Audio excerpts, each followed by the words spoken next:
ஜெயலலிதா உங்களை வெத்து வெட்டு செல்லாத நோட்டுன்னு 2014 நிரூபிச்ச பிறகு ஜெயலலிதா உயிரோடு இருக்கிறத வரை நீங்கள் அரசியல் பேசலையே.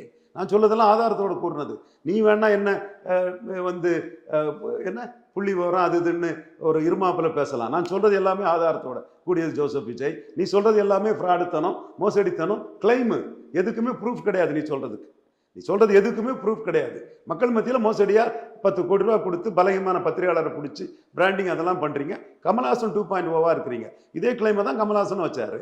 தன்னை தான் பெரியவராக சொன்னார். டீப்பட்டி ஒடிச்சு பெருசாக வருவனார். சீமான் தான் மக்களோட நின்று எல்லா தேர்தலில் நின்று விக்கிரவாண்டி, வெள்ளூர், ஈரோடு கிழக்கு, விக்கிரவாண்டி, வெள்ளூர், நாங்குநேரில் நின்று சீமான் தான் வளர்ந்தார். நீ வந்து கமல்ஹாசன் மாதிரி பார்ட் டைம் பொலிட்டிஷியன் ஆட்டு விக்கிரவாண்டியில் போலீஸ் ஸ்டேஷன் மாரி நிற்கல, ஓடிட்ட. இது ஈரோடு கிழக்கில் நிற்கல, கோளை நாய்கள் களத்தை விட்டு ஓடிட்டாங்கன்னு சொல்லும்போது விஜயும் சேர்த்து தான் சீமான் நடிக்கிறாரு. கட்சி ஆரம்பிச்சு லெட்டர் பேடாக இருந்தால் பார்ட் டைம் பொலிட்டிஷியன். நீங்கள் வந்து நீர்க்குமிழி மின்னல் மாதிரி ஒரு எலெக்ஷனோட முடிய போகக்கூடிய ஒரு இது. ஸோ என்னைக்கு ஓட்டை நிரூபிச்சிங்க, என்னைக்கு உங்களுக்கு ஓட்டு இருந்து உங்களை ஒரு ஆளே இல்லைன்னு அடித்து தான் 2021 சீமான் வாக்கெடுத்தார். அஜித்தை தூக்கி பேசி தான் ஈரோடு கிழக்கில் வாக்கெடுத்தாப்புல.